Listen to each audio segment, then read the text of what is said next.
합니다. 이 이야기를 듣고 나면 중국과 한국에 대한 당신의 생각이 완전히 바뀔 것입니다. 한글이 세계에서 가장 과학적인 문자라는 8분짜리 영상 하나가 중국 전역을 뒤흔들었습니다. 13억 중국인들의 분노가 폭발했고 그 영상의 제작자로 지목된 CCTV 방송인은 하루아침에 국가의 배신자가 되었습니다. 그런데 놀라운 일이 벌어졌습니다. 누명을 벗기 위해 한국을 찾은 그가 발견한 것은 한자를 훨씬 뛰어넘는 혁신적인 문자 체계였고 그는 자신의 미래와 안전을 모두 걸고 세상에 진실을 알리기로 결심합니다. 그 순간 중국과 한국 모두가 다시 한번 충격에 휩싸였습니다.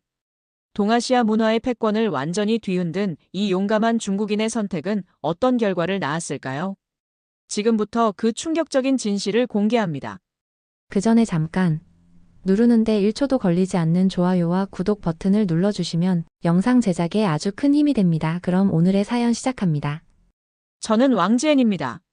중국 CCTV에서 방송 제작자로 일하고 있죠. 그날도 평범한 하루였습니다. 외국 문자에 대한 다큐멘터리를 준비하고 있었거든요. 제가 담당한 다큐멘터리는 중국 한자의 우수성을 세계 여러 문자와 비교하는 내용이었어요. 베이징의 제 사무실에서 밤늦게까지 편집 작업을 하고 있었습니다. 저는 모니터를 보며 최종 점검을 하고 있었어요. 그런데 갑자기 화면에 예상치 못한 영상이 나타났습니다. 바로 한글을 찬양하는 내용이었어요. 한글의 과학성과 우수성을 설명하는 8분짜리 영상이 전국으로 송출되고 있었습니다. 저는 당황했죠. 이런 영상을 준비한 적이 없었거든요. 이게 뭐지? 이런 내용은 없었는데. 제 목소리가 떨렸어요. 동료들도 모두 놀란 표정으로 모니터를 쳐다보고 있었습니다. 영상에서는 한글이 음성학적으로 완벽하게 설계된 문자 체계라고 설명하고 있었어요. 심지어 중국 한자보다 훨씬 과학적이고 배우기 쉽다는 내용까지 포함되어 있었습니다. 스튜디오 안이 순식간에 얼어붙었습니다. 도대체 누가 이런 영상을 송출했는지 전혀 알 수 없었습니다. 팀원들은 서로를 의심스러운 눈초리로 바라보았고 저는 일단 기술팀에 연락해 방송을 중단시키려 했지만 이미 늦었어요.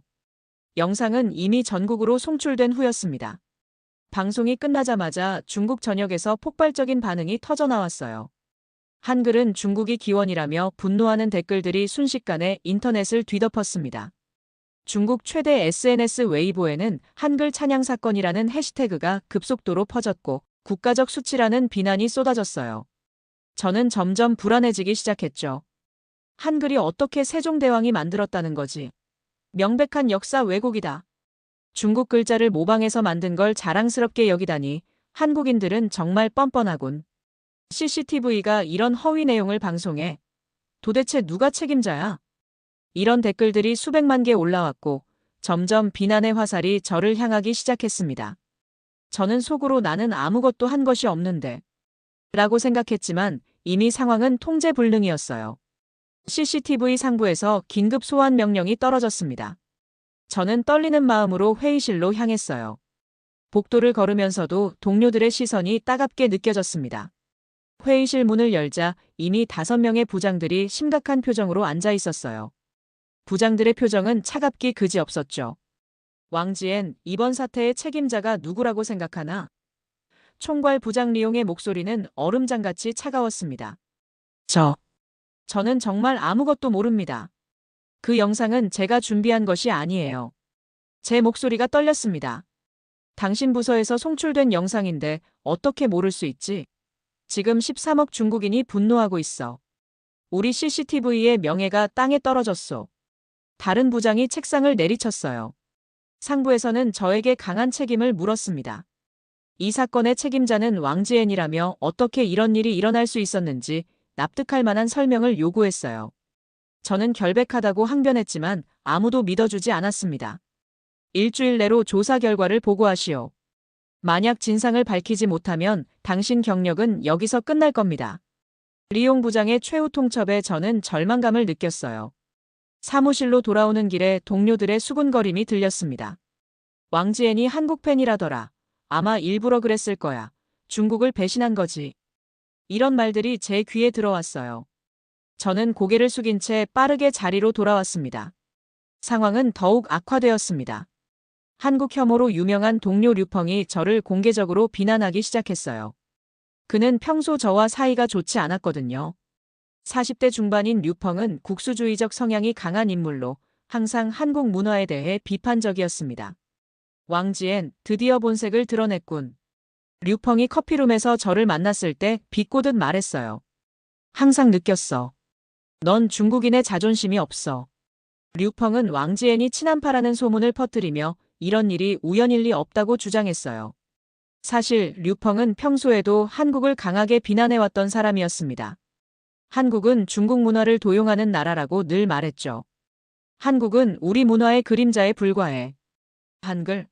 그건 그냥 한자를 단순화한 것뿐이야. 그런데 이런 내용이 CCTV에서 방송되다니. 류펑은 사무실 전체에 들릴 정도로 큰 소리로 말했습니다. 류펑의 말은 동료들 사이에서 빠르게 퍼져나갔습니다. 저는 억울했지만 변명할 기회조차 주어지지 않았어요. 주변 사람들의 시선이 점점 차가워졌죠.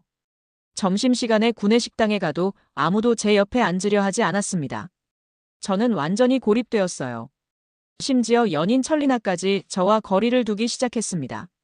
35세인 철리나는 CCTV의 다른 부서에서 근무하는 동료였고 평소 저를 믿어주던 사람이었는데 이번 사건으로 인해 태도가 완전히 바뀌었어요. 지엔, 미안해. 지금은 너와 함께 있는 걸 회사 사람들이 좋게 보지 않아. 철리나가 저녁 데이트를 취소하면서 보낸 문자 메시지에 저는 가슴이 아팠습니다. 우리 관계는 진실이 밝혀질 때까지 잠시 쉬는 게 좋겠어. 게다가 중국 SNS는 이미 저에 대한 비판으로 가득 차 있었습니다. 왕지에는 나가라, 친한파 축출하라는 댓글들이 끝없이 올라왔어요. 심지어 제 사진과 개인정보가 인터넷에 퍼지기 시작했습니다. 저는 하루 만에 중국 전체의 공적이 되어버린 기분이었습니다. 다음 날 아침 사무실 복도에서 마주친 류펑은 저를 향해 날선 말을 던졌어요.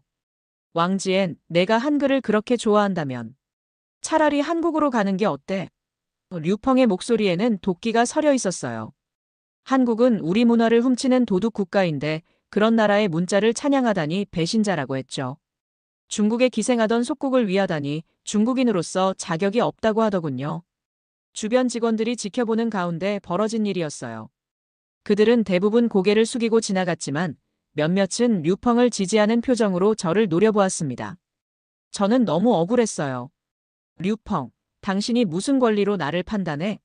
난 그 영상과 아무 관련이 없어. 저도 참지 못하고 소리쳤습니다. 류펑은 계속해서 한국의 문화 도용을 언급하며 저를 몰아세웠습니다. 김치도 중국 음식이고 한복도 중국 의상을 베낀 거야.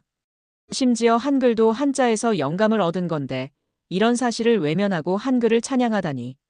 결국 저도 참을 수 없어서 맞서며 격렬한 언쟁이 벌어졌어요. 당신 같은 편협한 사람 때문에 중국이 국제사회에서 비난받는 거야. 사실도 모르면서 무조건 민족주의로 덮으려 하다니. 긴장감이 최고조로 치솟았습니다. 부서 관리자가 달려와 우리를 말렸고 각자 자리로 돌아가라고 명령했어요. 저는 화가 나서 손이 떨렸지만 더 이상의 충돌은 제 상황을 악화시킬 뿐이라고 생각했습니다. 그날 하루 종일 사무실은 무거운 침묵으로 가득했어요. 동료들은 이제 저를 완전히 피했고 점심시간에는 혼자 구석에 앉아 식사해야 했습니다. 철리나에게 여러 번 문자와 전화를 했지만 답이 없었어요. 저는 완전히 고립된 기분이었습니다. 결국 저는 그날 밤 혼자 사무실에 남아단서를 찾기 시작했어요. 누가, 왜, 어떻게 이런 일을 벌였는지 반드시 밝혀내야 했습니다. 외로움과 압박감 속에서도 포기할 수 없었죠. 제 결백을 증명하는 것만이 이 상황을 벗어날 유일한 방법이었으니까요. 저는 방송 시스템의 로그 기록을 하나하나 뒤져보기 시작했습니다. 보안 카메라 영상도 확인하고 편집실 출입 기록도 살펴봤어요. 밤이 깊어갈수록 눈은 피로해졌지만 저는 포기할 수 없었습니다. 이대로라면 제 커리어는 물론이고 중국에서의 제 삶 자체가 위험해질 수 있었으니까요. 그러던 중 저는 뜻밖의 발견을 했습니다. 영상 송출 시스템의 로그를 확인해보니 의심스러운 접근 기록이 있었어요. 류펑의 개인 계정으로 로그인한 흔적이 발견된 거죠. 저는 순간 호흡이 멈출 것 같았습니다. 이럴 수가. 제 손이 키보드 위에서 떨렸어요. 심장이 빠르게 뛰기 시작했습니다. 더 자세히 조사해보니 류펑이 사건 당일 새벽 2시경 시스템에 접근했던 기록이 남아 있었어요. 평소 류펑은 그런 시간에 회사에 있을 이유가 전혀 없었습니다. 그는 항상 정시 출퇴근을 하는 사람이었거든요. 저는 손이 떨리는 것을 느꼈어요. 드디어 결정적인 증거를 찾은 것 같았습니다. CCTV 보안 카메라 기록도 확인해봤죠. 류펑이 새벽 시간에 회사에 들어와 편집실에 머물렀던 모습이 고스란히 담겨 있었어요. 카메라에는 류펑이 USB를 컴퓨터에 꽂는 장면까지 촬영되어 있었습니다. 이런 짓을 하다니. 저는 분노와 충격으로 떨렸어요. 더 깊이 파헤치니 류펑의 개인 컴퓨터에서도 흔적이 발견되었습니다. 한글 찬양 영상 파일이 류펑의 폴더에 저장되어 있었죠. 파일명은 왕지엔낭 마작전이었어요. 저는 이 모든 증거를 차근차근 정리하기 시작했습니다. 스크린샷을 찍고 로그 기록을 저장하고 모든 증거를 철저히 문서화했어요. 그러던 중 과거 류펑과의 갈등 원인도 떠올랐어요. 작년 부장 승진 심사에서 류펑이 탈락했던 일이 있었습니다. 그때 심사위원 중 한 명이었던 저는 류펑의 업무 능력을 객관적으로 평가했었죠. 사실 류펑은 실력보다는 인맥으로 승진하려 했고 저는 그의 업무 역량 부족을 지적했었어요. 내 실력으로는 아직 부장이 될 수 없어. 제가 평가서에 썼던 말이 생각났습니다. 그때 류펑의 눈빛이 얼마나 험악했는지도 기억났어요. 류펑은 그 일을 저 때문이라고 생각하고 있었던 것 같습니다. 승진에서 밀려난 후 저를 바라보는 류펑의 시선이 달라졌었거든요. 이번 사건이 단순한 우연이 아니라 치밀한 복수였다는 생각이 들었어요. 저를 친한파로 몰아 회사에서 쫓아내려는 계획이었던 거죠. 다음 날 아침 저는 수집한 증거들을 들고 CCTV 상부에 찾아갔습니다. 마음은 긴장으로 가득했지만 이제 제 결백을 증명할 수 있다는 확신이 들었어요. 리용 부장의 사무실 문을 두드리자 그는 냉정한 표정으로 저를 맞았습니다. 왕지엔 무슨 일인가? 리용 부장의 목소리는 여전히 차가웠어요. 부장님, 중요한 증거를 발견했습니다. 저는 떨리는 목소리로 말했어요. 이번 사건의 진짜 범인을 찾았습니다. 부장들은 처음에는 반신반의했지만 로그 기록과 CCTV 영상을 확인하고 나서는 표정이 급변했어요. 특히 류펑의 컴퓨터에서 발견된 왕지 엔낭 마작전 파일을 보고는 모두 충격을 받는 듯 했습니다. 이건 정말 심각한 문제군. 리용 부장이 이 말을 문지르며 말했어요. 류펑을 즉시 소환하겠소. 그런데 바로 그때 류펑이 사무실로 들어왔습니다. 저와 상부 간부들이 모여 있는 것을 보고 류펑의 얼굴이 굳었어요. 저는 류펑을 똑바로 바라보며 모든 증거를 공개했습니다. 류펑, 당신이 새벽 2시에 편집실에서 무엇을 했는지 모두 알고 있어요.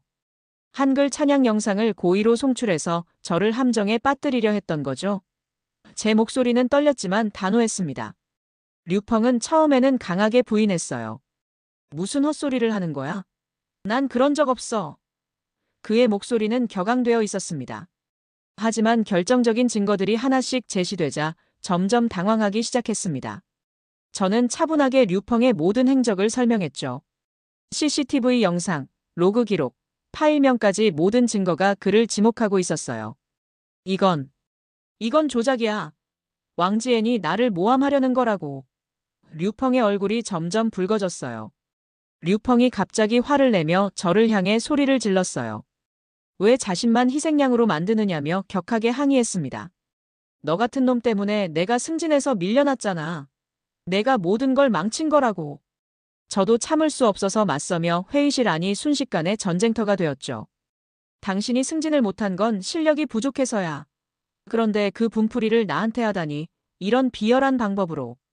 상부 간부들이 급히 둘을 말렸지만 류펑과 저 사이의 대립은 걷잡을 수 없이 격화되었어요. 류펑은 마지막까지 저를 비난하며 억울하다고 주장했습니다. 하지만 증거는 명백했고 그의 변명은 점점 설득력을 잃어갔어요. 류펑, 당신은 CCTV의 명예를 심각하게 훼손했소. 즉시 조사위원회를 소집하겠습니다. 리용 부장의 선언에 류펑은 입술을 깨물었어요. 그런데 상황이 또 다른 방향으로 흘러갔습니다. 천리나가 저를 찾아와서 충격적인 사실을 털어놓았어요. 류펑이 천리나를 협박했다는 것이었습니다. 천리나는 눈물을 글썽이며 말했어요. 지엔, 정말 미안해. 사실 류펑이 나를 협박했어. 내가 친한파라는 소문을 퍼뜨리지 않으려면 너와 거리를 두라고. 천리나의 목소리가 떨렸습니다. 내 경력까지 위협했어. 내가 다큐멘터리 부서장이 되는 걸 막으려고 이런 짓을 했대. 저와 계속 만나면 천리나의 직장 생활을 어렵게 만들겠다고 했다는 거죠. 천리나는 눈물을 글썽이며 미안하다고 했습니다. 류펑의 협박이 무서워서 저를 피했던 것이라고 고백했어요. 저는 분노가 치밀어 올랐지만 동시에 천리나를 이해할 수 있었습니다. 괜찮아, 리나. 내 잘못이 아니야. 저는 천리나의 손을 잡아주었어요. 류펑이 얼마나 치졸한 사람인지 이제 모두가 알게 될 거야. 류펑의 음모는 생각보다 치밀했어요. 저를 고립시키기 위해 제 연인까지 협박했던 것이었습니다. 개인적인 원한으로 이런 일을 벌인 류펑이 믿을 수 없었죠. 그는 저의 커리어를 망치기 위해 국가적 논란을 일으킬 정도로 비열한 사람이었던 겁니다. CCTV 상부는 즉시 류펑을 소환했습니다. 결정적인 증거들 앞에서 류펑도 더 이상 변명할 수 없었어요. 결국 류펑은 모든 것을 시인했습니다. 승진 탈락에 대한 원한으로 저를 함정에 빠뜨렸다고 자백했죠. 나는 왕지엔이 승진하는 것을 도저히 참을 수 없었어. 그가 친한파라는 소문을 퍼뜨리면 CCTV에서 쫓겨날 거라고 생각했지. 류펑의 목소리는 이제 패배감으로 가득했어요.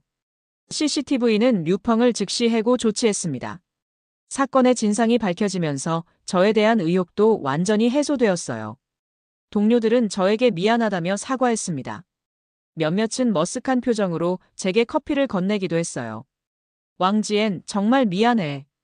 우리가 너무 성급하게 판단했어. 동료 장회의가 진심 어린 목소리로 말했어요. 하지만 문제는 여기서 끝나지 않았어요. 중국 SNS에서는 오히려 더 큰 논란이 일어났습니다. 친한파 왕지엔이 류펑을 모함해서 해고시켰다는 음모론이 퍼지기 시작했죠. 일부 극단적인 민족주의자들은 여전히 저를 한국의 스파이로 몰아갔어요. 왕지엔은 여전히 의심스럽다. 류펑이 희생양이 된 것 아닌가. 진실은 묻히고 있다. 왕지엔이 권력을 이용해 류펑을 몰아낸 것이다. 이런 댓글들이 계속 올라왔고 저는 여전히 인터넷에서 공격의 대상이 되었습니다. CCTV가 공식 성명을 발표했지만 이미 형성된 여론을 바꾸기는 쉽지 않았어요. 무슨 일이 있어도 진실은 결국 드러나게 되어 있어. 천리나가 저를 위로하며 말했습니다. 내가 결백하다는 걸 모두가 알게 될 거야. 하지만 인터넷 여론은 여전히 저에게 불리했습니다. 진실이 밝혀졌음에도 불구하고 저를 비판하는 목소리가 계속 나왔어요. 오히려 류펑을 동정하는 여론까지 생겨났습니다. 류펑을 지지하는 사람들은 그가 애국자이고 한국 문화에 대항하는 영웅이라고 주장했어요. 저는 깊은 좌절감을 느꼈어요. 결백이 증명되었는데도 여전히 곤란한 상황에 처해 있었습니다. CCTV 상부에서는 이런 여론을 잠재우기 위한 방안을 고민하기 시작했죠. 이대로는 CCTV의 이미지가 계속 실추될 것 같아요. 한 간부가 회의에서 말했습니다. 뭔가 대책이 필요합니다. 며칠 후 상부에서 저를 다시 불렀습니다. 리용 부장은 진지한 표정으로 저를 맞았어요. 왕지엔, 당신의 결백은 우리 모두가 인정합니다. 하지만 현재 상황을 진정시키기 위한 조치가 필요합니다. 리용 부장이 말했어요. 중국 국민들의 분노를 달래기 위해 한국에 가서 한글의 문제점을 조사해오라는 명령이었어요. 한글 부정 영상을 제작해서 여론을 잠재우자는 것이었습니다. 한글의 문제점을 조사하라고요? 저는 놀라서 물었습니다. 그렇죠. 한글의 비과학성, 비효율성을 입증하는 자료를 수집해서 다큐멘터리를 만들어야 합니다.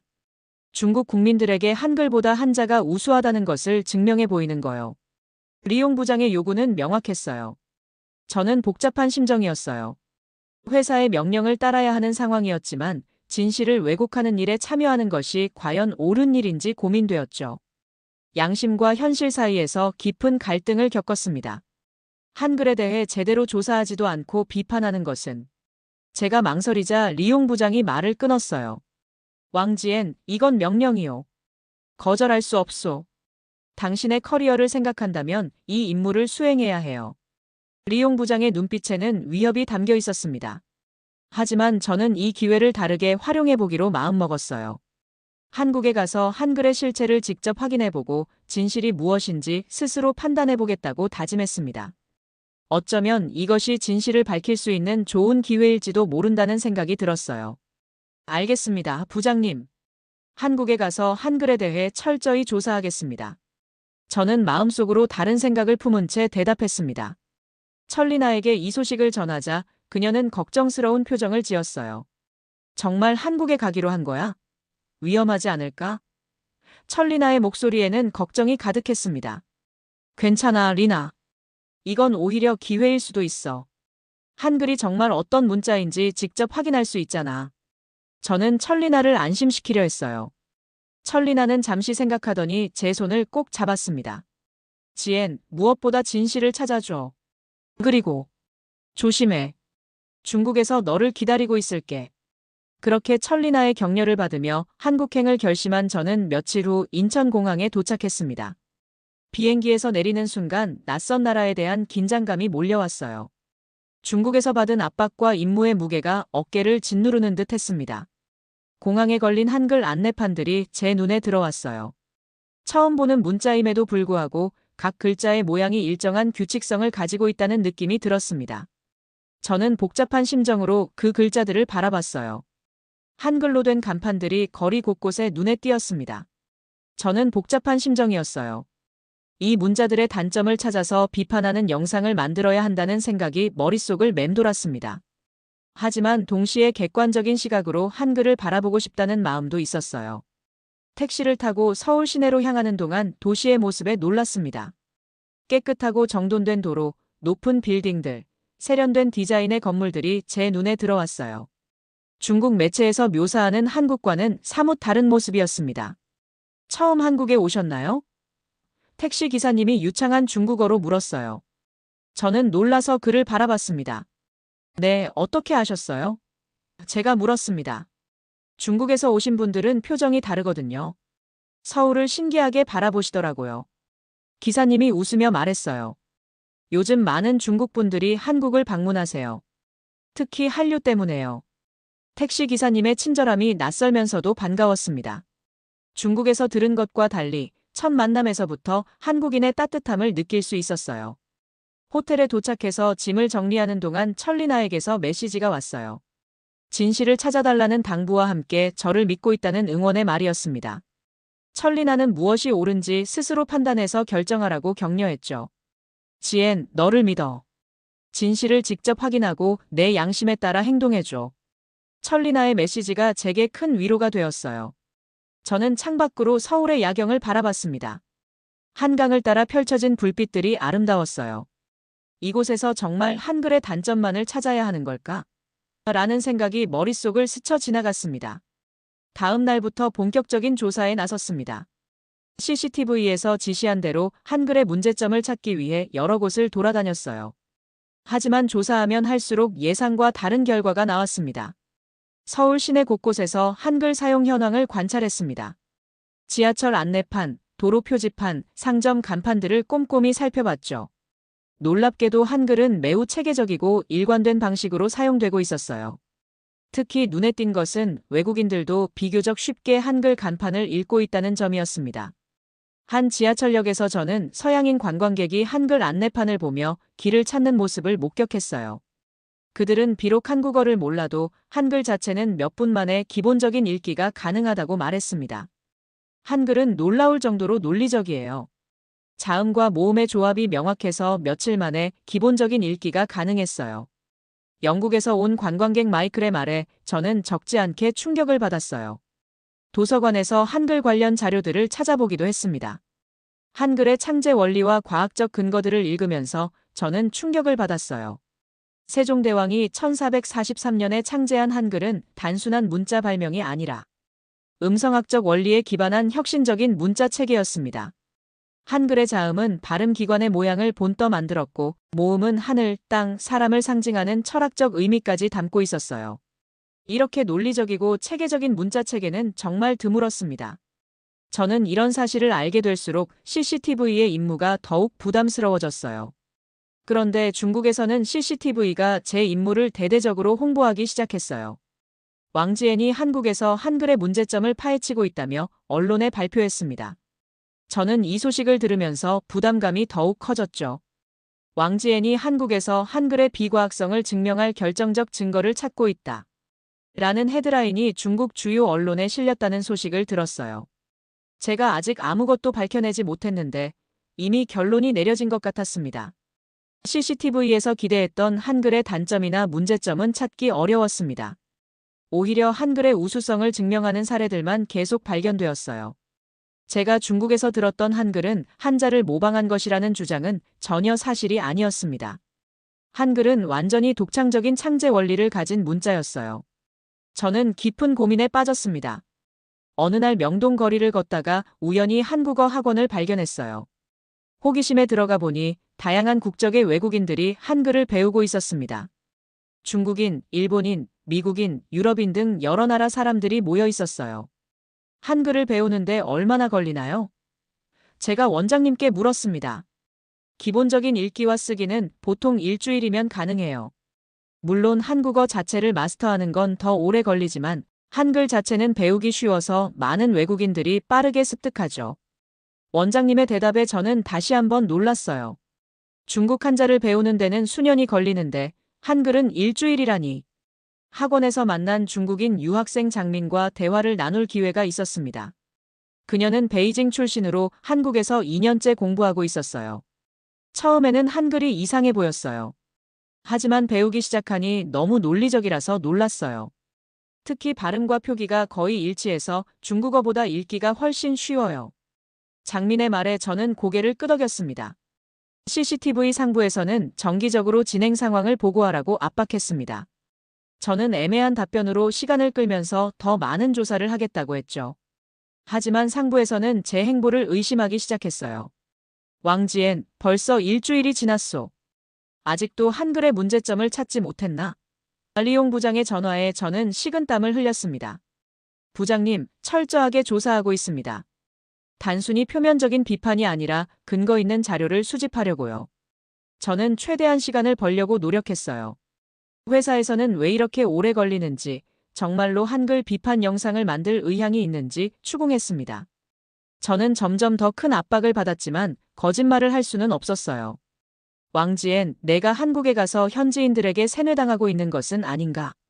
다른 간부의 의심 어린 질문에 저는 가슴이 덜컥 내려앉았습니다. 그러던 중 서울대학교 김현석 교수를 만나게 되었습니다. 김 교수는 한글 연구의 권위자였는데 저의 질문에 성심껏 답변해 주었어요. 50대 중반의 김 교수는 온화한 미소를 지닌 학자였습니다. 왕 선생님, 무엇이 궁금하신가요? 김 교수는 제 명함을 받아들고 친절하게 물었어요. 사실, 한글과 한자의 비교 연구를 하고 있습니다. 한글이 정말 과학적인 문자인지 알고 싶습니다. 저는 조심스럽게 물었어요. 김 교수의 연구실은 한글 관련 자료들로 가득했어요. 벽면에는 한글의 창제 원리를 보여주는 도표들이 빼곡히 걸려 있었습니다. 김 교수는 제게 차를 대접하며 한글의 역사부터 천천히 설명해 주었어요. 한글은 세종대왕이 백성들을 위해 만든 문자입니다. 당시 한자는 배우기 어려워 대부분의 백성들은 글을 읽고 쓸 수 없었죠. 세종대왕은 어린 백성도 쉽게 배울 수 있는 문자를 만들고자 했어요. 김 교수의 설명은 차분하고 논리적이었습니다. 김 교수는 저에게 한글의 과학적 원리를 자세히 설명해 주었어요. 자음과 모음의 조합 방식, 발음 기관을 본뜬 문자 모양, 음성학적 체계성까지 모든 것이 논리적으로 설계되어 있었어요. 저는 중국의 한자와 비교해가며 들었는데 한글의 효율성이 정말 놀라웠습니다. 기역은 혀의 뒷부분이 목구멍을 막는 모양을 본뜬 것이고 니은은 혀가 입천장에 닿는 모양입니다. 이렇게 모든 자음은 발음할 때 입속 기관의 모양을 본떠 만들었어요. 김 교수의 설명에 저는 점점 더 감탄했습니다. 특히 한글의 학습 용이성에 대한 설명을 들을 때는 정말 충격적이었어요. 김 교수는 한국 어린이들이 한글을 배우는데 평균 6개월밖에 걸리지 않는다고 했습니다. 중국 아이들이 한자를 익히는데 몇 년이 걸리는 것과 비교하면 엄청난 차이였죠. 문맹률 측면에서도 한글의 효과는 놀랍습니다. 한국의 문맹률은 1%도 되지 않아요. 이는 한글이라는 효율적인 문자 덕분이죠. 김 교수의 말에 저는 깊은 인상을 받았습니다. 김 교수는 저를 초등학교 한글 수업 현장으로 데려가 주었습니다. 아이들이 한글을 배우는 모습을 직접 목격하면서 저는 가슴이 뭉클해졌어요. 6살 아이들이 자음과 모음을 조합해서 새로운 글자를 만들어내는 속도가 정말 빨랐습니다. 교실에 들어서자 아이들은 호기심 어린 눈으로 저를 바라봤어요. 선생님이 제가 중국에서 온 손님이라고 소개하자 아이들은 반갑게 인사했습니다. 니하오. 아이들의 순진한 중국어 인사에 저는 미소를 지었어요. 한 아이가 가, 나, 다, 라를 배운 후 바로 각, 낙, 닭, 락 같은 받침 있는 글자까지 읽어내는 것을 보고 저는 깜짝 놀랐어요.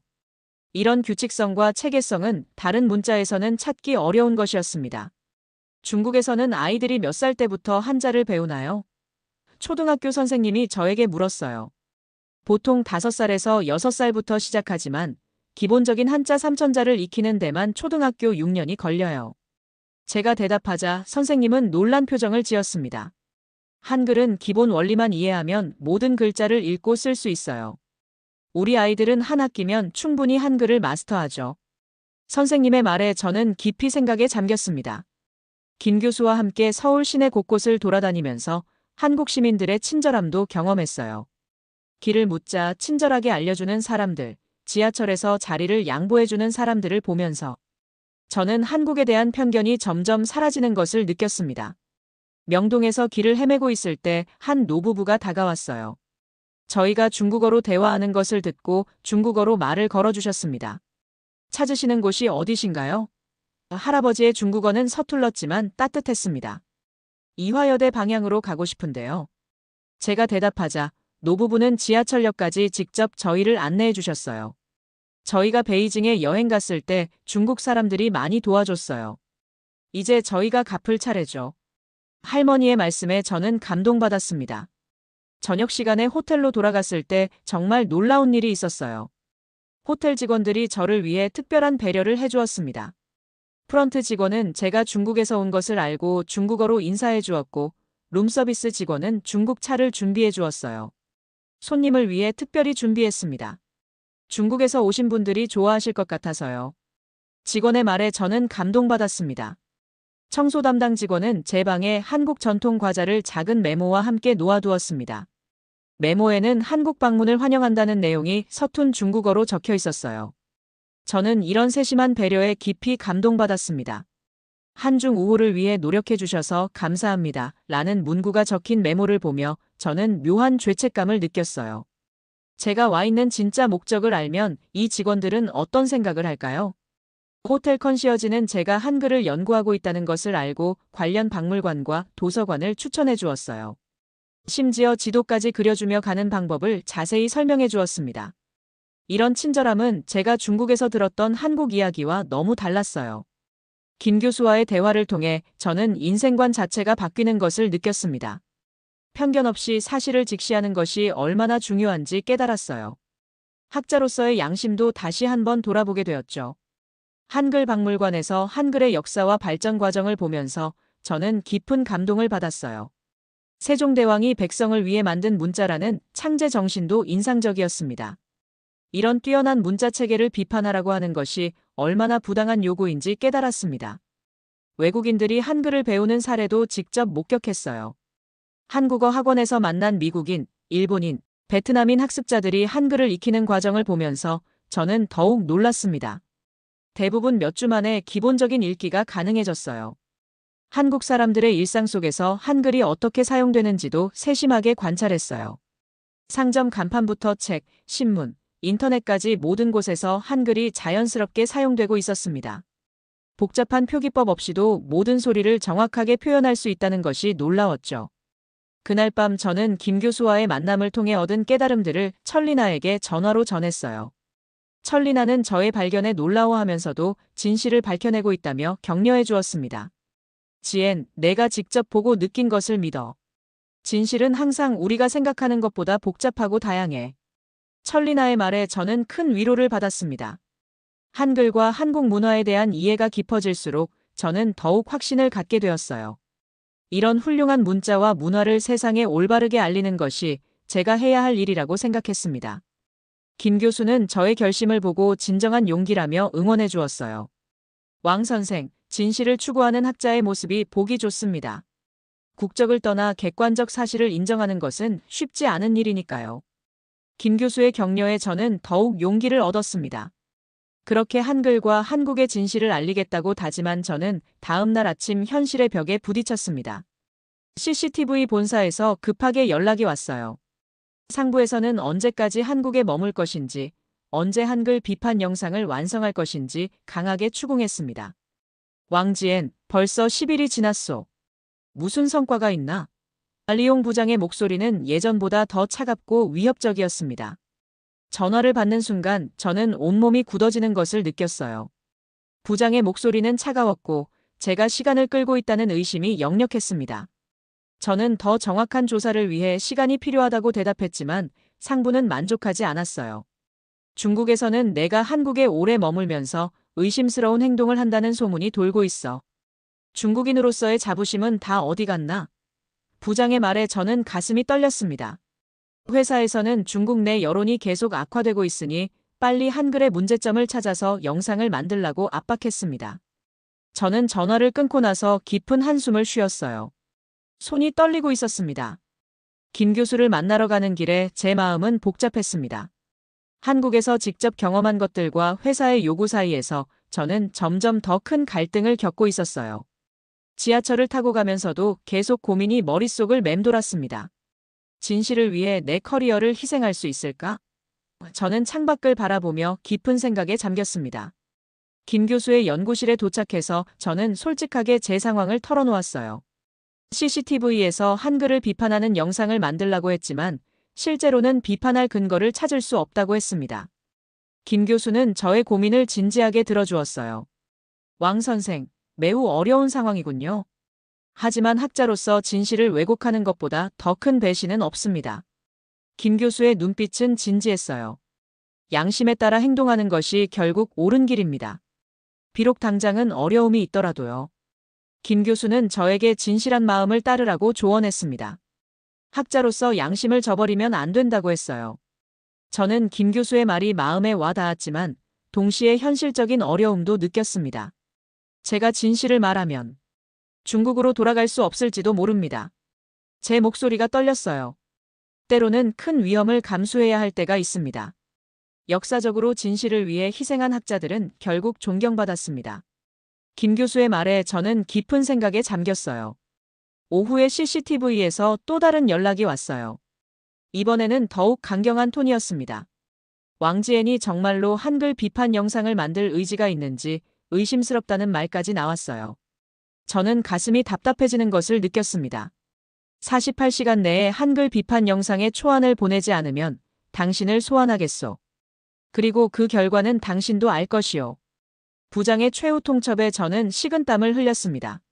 상부에서는 제가 한국에 너무 오래 머물고 있다며 즉시 결과물을 내놓으라고 했습니다.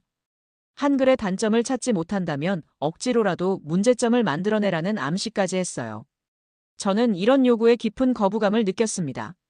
한글이 배우기 쉽다는 것도 단점으로 포장할 수 있어.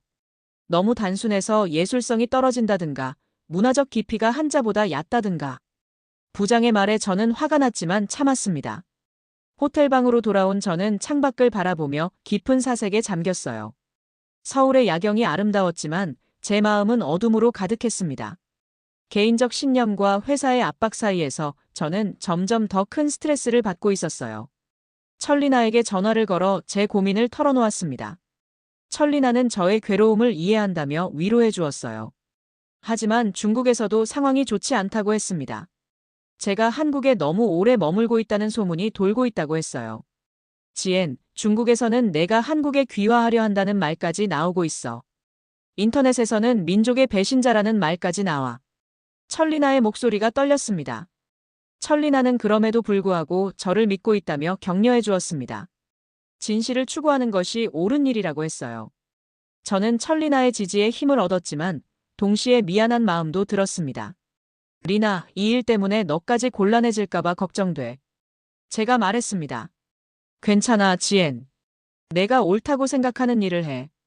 나는 항상 내 편이야. 천리나의 말에 저는 눈물이 났어요. 그날 밤 저는 거의 잠들지 못했어요. 머릿속으로 온갖 생각들이 뒤엉켰습니다. 한국에서 경험한 진실과 회사의 요구, 제 미래와 양심 사이에서 저는 깊은 갈등을 겪었어요. 진실을 말하면 내 커리어는 끝이다. 저는 침대에 누워 천장을 바라보며 중얼거렸습니다.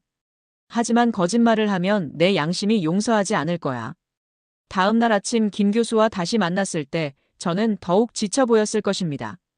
김 교수는 제 상태를 보고 걱정스러워했어요. 저는 솔직하게 제가 겪고 있는 정신적 스트레스를 이야기했습니다. 48시간 안에 결정을 내려야 합니다. 한글 비판 영상을 만들던가 아니면. 저는 말을 끝맺지 못했어요.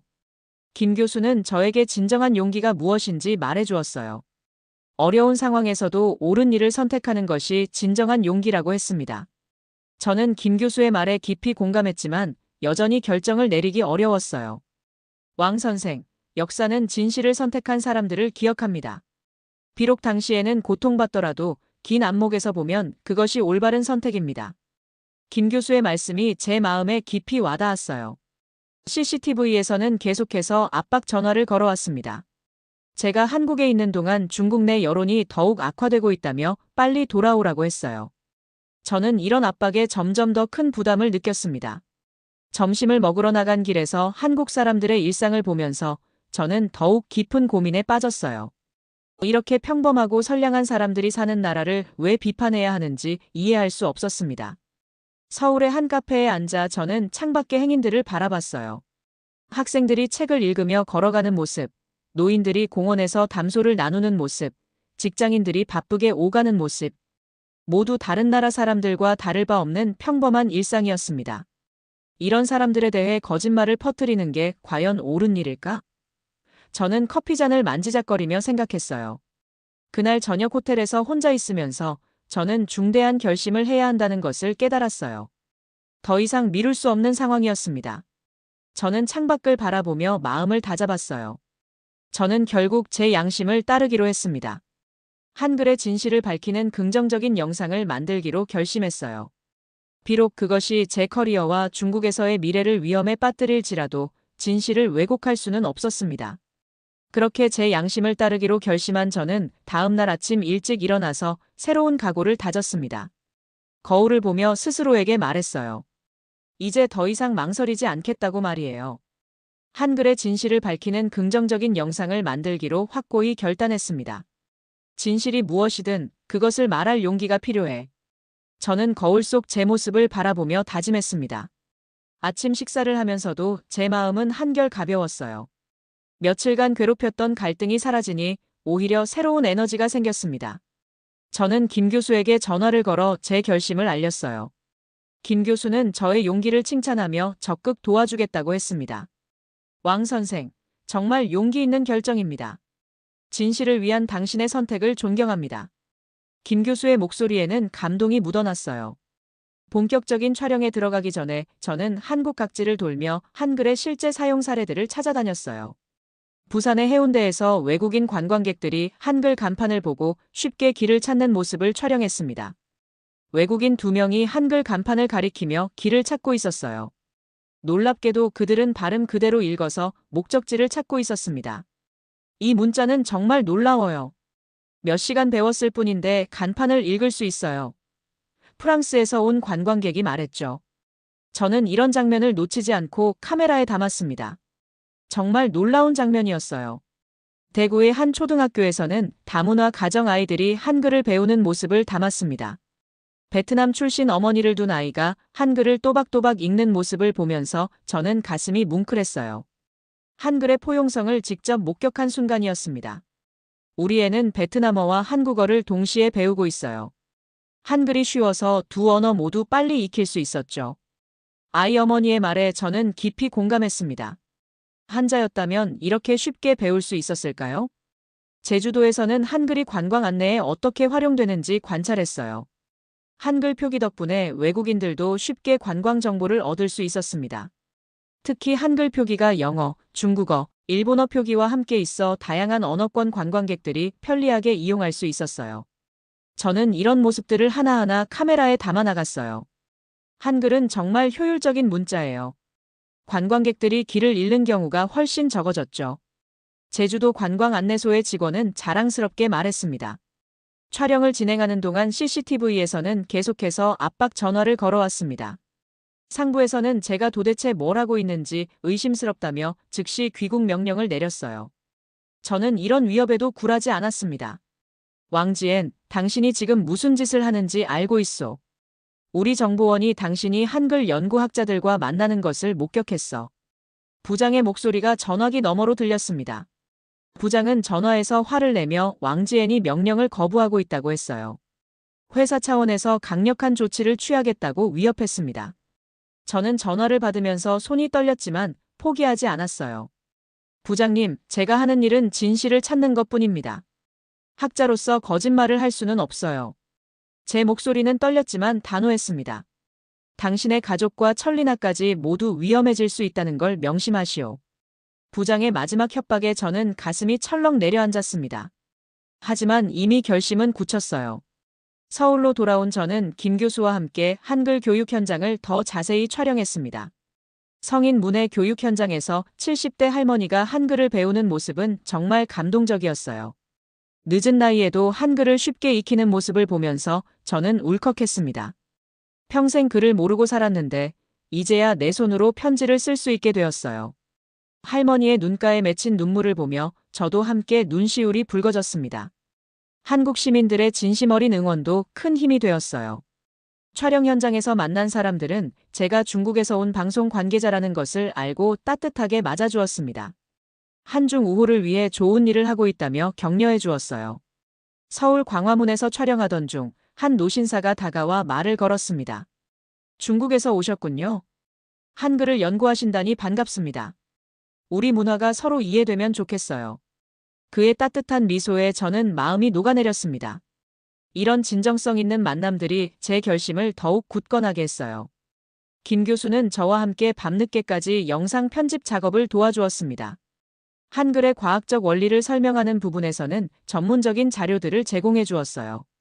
저는 김 교수의 도움에 정말 감사했습니다. 이 부분은 한글의 음성학적 우수성을 더 자세히 보여주면 좋겠어요. 김 교수는 세심하게 조언해 주었습니다.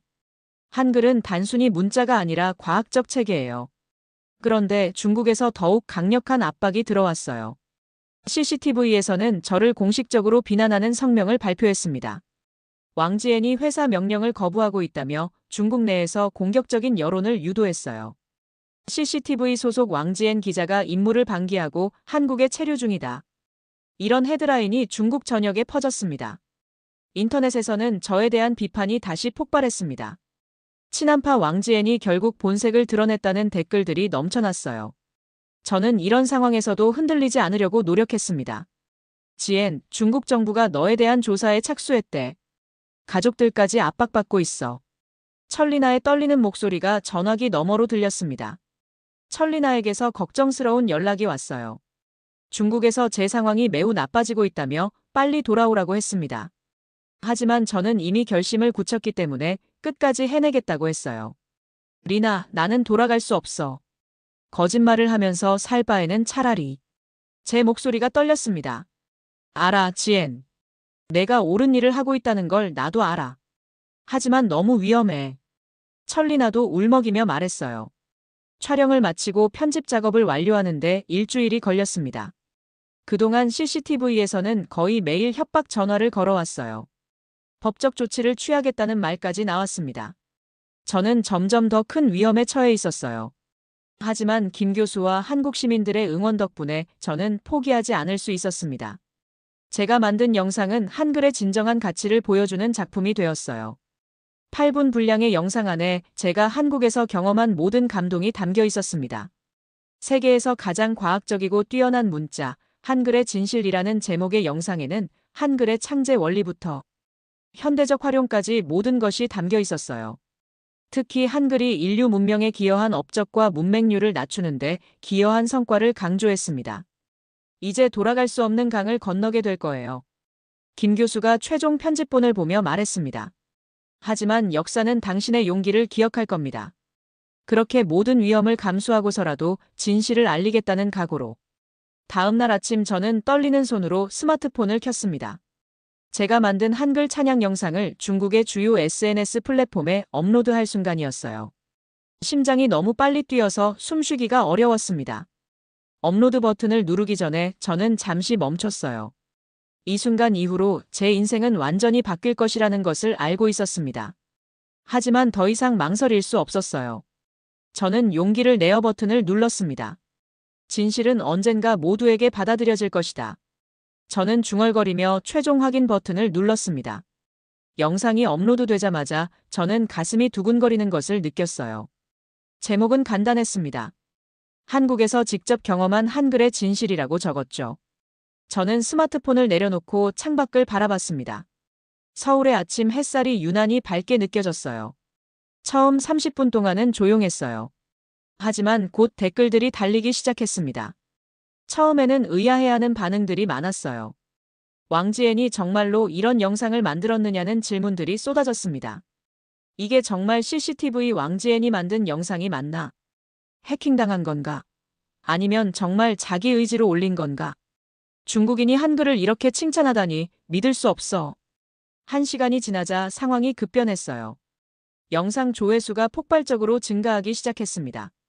중국 전역에서 이 영상에 대한 관심이 폭증했어요. 반응은 극명하게 나뉘었습니다. 일부는 저를 배신자라고 비난했지만 다른 사람들은 용기 있는 진실 추구라고 칭찬했어요. 왕지엔은 민족의 배신자다. 중국 문화를 폄하하고 한국을 추종하다니. 아니, 이건 진정한 학자의 모습이다. 편견 없이 사실을 인정할 줄 아는 용기가 대단해. 오전 10시경 CCTV에서 급히 전화가 왔습니다. 상부에서는 완전히 분노한 상태였어요. 왕지엔이 회사를 완전히 배신했다며 즉시 모든 조치를 취하겠다고 했습니다. 부장은 저에게 즉시 영상을 삭제하라고 명령했어요. 저는 거절했습니다. 왕지엔, 지금 당장 그 영상을 내리시오. 그렇지 않으면 당신과 가족 모두 감당할 수 없는 결과를 맞게 될 것이오. 부장의 목소리는 격분으로 가득했습니다. 죄송합니다, 부장님. 하지만 저는 진실만을 말했을 뿐입니다. 영상은 내리지 않겠습니다. 제 목소리는 떨렸지만 결심은 확고했어요. 정오가 되자 CCTV에서 공식 성명을 발표했습니다. 왕지엔을 즉시 해고한다는 내용과 함께 법적 대응을 추진하겠다고 발표했어요. 저는 이 소식을 보면서 마음이 무거웠지만 후회하지 않았습니다. 왕지엔은 회사의 지시를 어기고 국가의 이익을 해치는 행동을 했다. 그의 행동은 개인의 견해일 뿐이며 CCTV의 입장을 대표하지 않는다. 이런 내용의 성명이 발표되었습니다. 중국 인터넷은 완전히 들끓었어요. 제 영상을 둘러싸고 엄청난 논쟁이 벌어졌습니다. 왕지엔 지지파와 비판파로 나뉘어 격렬한 토론이 이어졌어요. 놀랍게도 저를 지지하는 목소리들이 점점 커지고 있었습니다. 한글이 정말 그렇게 과학적인가? 우리가 지금까지 오해하고 있었던 것은 아닐까? 왕지엔의 용기가 대단하다. 진실을 위해 자신의 커리어를 버릴 정도라니. 이런 객관적인 연구가 더 많아져야 한다. 민족주의에 휩쓸리지 말고 사실을 봐야 한다. 오후에는 한국에서도 이 영상이 큰 화제가 되었습니다. 한국 언론들이 중국인 방송인이 만든 한글 찬양 영상이라며 대대적으로 보도했어요. 김 교수에게서 연락이 와서 한국에서 제 영상이 큰 감동을 주고 있다고 했습니다. 왕 선생, 당신의 영상이 한국 사회에 큰 반향을 일으키고 있어요. 많은 사람들이 감동받고 있습니다. 김 교수의 목소리에는 자부심이 묻어났어요. 한국의 주요 방송사들이 제 영상을 소개하기 시작했고 인터넷에서는 용기 있는 중국인 기자라는 제목으로 제 이야기가 퍼져나갔습니다. 저는 이런 상황이 믿기지 않았어요. 하지만 중국에서의 상황은 점점 악화되고 있었습니다. CCTV뿐만 아니라 다른 관련 기관들도 저에 대한 압박을 가하기 시작했어요. 중국 공안이 저를 수배했다는 소식까지 들려왔습니다. 저는 한국에서 안전을 확보해야 한다는 생각이 들었습니다. 천리나에게서 걱정스러운 연락이 왔어요. 중국에서 제 상황이 매우 위험해지고 있다며 절대 돌아오지 말라고 했습니다. 천리나는 저를 보호하기 위해 여러 방면으로 노력하고 있다고 했어요. 지엔, 내 부모님이 소환되어 조사받고 있어. 그리고 나도 감시 대상이 되었어. 하지만 걱정 마, 우리는 괜찮아. 천리나의 목소리에는 두려움이 묻어 있었지만 용기도 느껴졌습니다. 리나, 미안해. 너까지 이런 고통을 겪게 해서. 제 목소리가 떨렸어요. 괜찮아, 지엔. 내가 옳은 일을 했잖아. 나는 내가 자랑스러워. 천리나의 말에 저는 눈물이 나왔습니다. 저녁 시간이 되자 제 영상 조회수는 수백만 건을 넘어섰습니다. 중국 SNS 역사상 가장 논란이 된 영상 중 하나가 되었어요. 한국 정부에서도 관심을 보이기 시작했습니다. 관련 부처에서 제 안전에 대해 문의해 왔어요. 왕지엔 씨, 현재 상황이 매우 위험해 보입니다. 한국 정부가 당신의 안전을 보장하기 위한 조치를 취하고 싶습니다. 한국 외교부 관계자가 연락해 왔어요. 그날 밤 저는 호텔방에서 혼자 지난 일들을 돌아봤습니다. 한 달 전만 해도 평범한 CCTV 직원이었던 제가 이렇게 국제적 관심을 받는 인물이 되었다는 것이 믿기지 않았어요. 창밖으로 보이는 서울의 야경이 더욱 아름답게 느껴졌습니다. 다음 날 아침, 저는 인생을 바꿀 또 다른 중대한 결정을 내렸습니다. 한국에서 정치적 망명을 신청하기로 한 것이었어요. 중국으로 돌아가는 것은 이제 불가능해 보였습니다. 제 신변 안전이 크게 위협받고 있었기 때문이죠. 한국 정부 관계자들과 만나는 자리에서 저는 떨리는 목소리로 제 상황을 설명했어요. 진실을 추구하다가 이런 상황에 처하게 되었다고 말했습니다. 관계자들은 저의 용기를 높이 평가하며 적극적인 지원을 약속해 주었어요. 왕지엔 씨의 사례는 매우 특별합니다. 한국 문화에 대한 진실을 알리기 위해 자신의 모든 것을 걸었다는 점에서 정치적 망명의 요건을 충족한다고 볼 수 있습니다. 법무부 관계자가 말했어요. 한국 정부는 신속하게 제 망명 신청을 검토하기 시작했습니다. 그동안 저는 안전한 장소로 이동해 보호받게 되었어요. 저의 신변 보호를 위해 경찰이 배치되기도 했습니다. 김 교수는 저에게 한국에서 한글 연구와 홍보 활동을 계속해보라고 제안했습니다. 한국 학계와 정부에서도 제 경험과 전문성을 인정해 관련 프로젝트에 참여할 기회를 주었어요. 저는 이런 제안에 깊이 감사했습니다. 왕 선생은 이제 한중 문화 교류의 중요한 가교가 될 수 있습니다. 당신의 경험과 통찰은 매우 가치 있어요. 김 교수의 말에 저는 새로운 사명감을 느꼈습니다. 며칠 후 놀라운 소식이 들려왔어요. 천리나가 한국으로 온다는 연락이었습니다. 중국에서의 상황이 어려워져서 저를 만나러 온다고 했어요. 저는 천리나를 공항에서 만나는 순간 눈물이 났습니다. 인천공항 도착장에서 천리나를 기다리는 동안 저는 초조함에 손톱을 물어뜯었어요. 마침내 천리나가 게이트를 통해 나오는 모습이 보였을 때 저는 달려가 그녀를 꼭 안았습니다. 리나, 정말 왔구나. 내가 얼마나 보고 싶었는지 몰라. 제 목소리가 떨렸어요. 천리나는 저를 꼭 안아주며 정말 자랑스럽다고 말했어요. 중국에서 많은 어려움을 겪었지만 저의 용기 있는 선택을 끝까지 지지했다고 했습니다. 저는 천리나와 재회하면서 새로운 희망을 느꼈어요. 지엔, 중국에서는 내 영상 때문에 많은 사람들이 생각을 바꾸기 시작했어. 특히 젊은 세대들 사이에서 한글에 대한 관심이 높아지고 있어. 천리나의 말에 저는 놀랐습니다. 한국에서의 새로운 생활이 시작되었습니다. 저는 한중 문화 교류 증진을 위한 다양한 활동에 참여했어요. 한글의 아름다움을 중국인들에게 알리는 일을 계속했습니다. 이 일이 정말 보람찼어요. 서울대학교에서 특별 강연을 하게 되었고 한글 관련 연구 프로젝트에도 참여하게 되었습니다. 제 경험을 바탕으로 문자로 본 동아시아 문화교류의 새로운 관점이라는 주제로 책을 쓰기 시작했어요. 왕지엔 씨의 이야기는 많은 사람들에게 영감을 줍니다. 진실을 위해 모든 것을 걸었다는 점이 정말 감동적이에요. 한 출판사 편집장이 말했습니다. 시간이 지나면서 중국 내 여론도 조금씩 변화하기 시작했어요.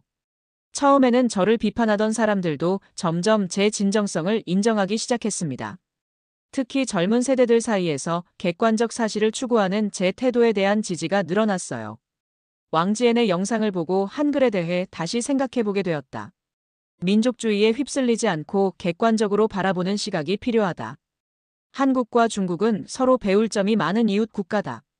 이런 댓글들이 중국 SNS에 점점 많아지기 시작했습니다. 물론 여전히 저를 비판하는 목소리도 있었지만 점차 이성적인 토론으로 변해가고 있었어요. 김 교수와 함께 국제적인 한글 교육 프로그램을 기획하게 되었습니다. 전 세계 사람들이 한글을 쉽게 배울 수 있도록 돕는 프로젝트였어요. 저는 이 일을 통해 진정한 보람을 느꼈습니다.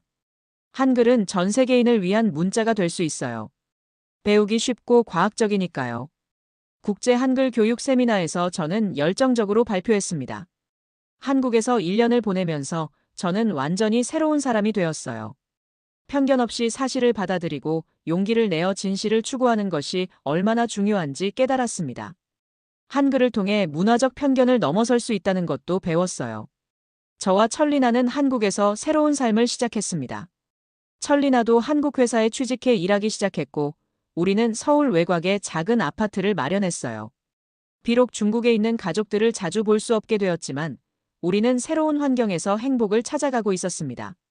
제가 만든 영상은 여전히 많은 사람들에게 영향을 주고 있었어요. 한글에 관심을 갖게 된 외국인들이 늘어났고, 한중 간 문화 교류도 활발해졌습니다. 저는 이런 변화를 보면서 뿌듯함을 느꼈어요. 특히 중국 젊은이들 사이에서 한국어와 한글을 배우려는 열풍이 불기 시작했습니다. 한국 문화에 대한 관심이 높아지면서 객관적인 시각으로 한글을 바라보는 사람들이 늘어났어요. 왕지엔의 영상 덕분에 한글에 관심을 갖게 되었어요. 지금은 한국어를 배우고 있죠. 베이징 대학생 리밍의 인터뷰가 언론에 실렸습니다. 천리나와 함께 서울 곳곳을 다니면서 한국의 아름다움을 더 깊이 알아갔습니다. 한글뿐만 아니라 한국의 문화, 사람들의 정 많은 마음까지 모든 것이 소중하게 느껴졌어요. 지엔, 우리가 내린 결정이 정말 옳았어. 여기서 우리는 진정한 자유를 느낄 수 있어. 남산타워에서 서울 전경을 바라보며 천리나가 말했습니다. 어느 날 저는 한강공원에서 산책하며 지난 일들을 돌아봤습니다. 한 번의 용기 있는 선택이 제 인생을 완전히 바꿨다는 것이 신기했어요. 진실을 추구하는 것이 얼마나 값진 일인지 깨달았습니다. 이제 내 인생의 목표는 한중 문화 교류의 가교가 되는 것이야.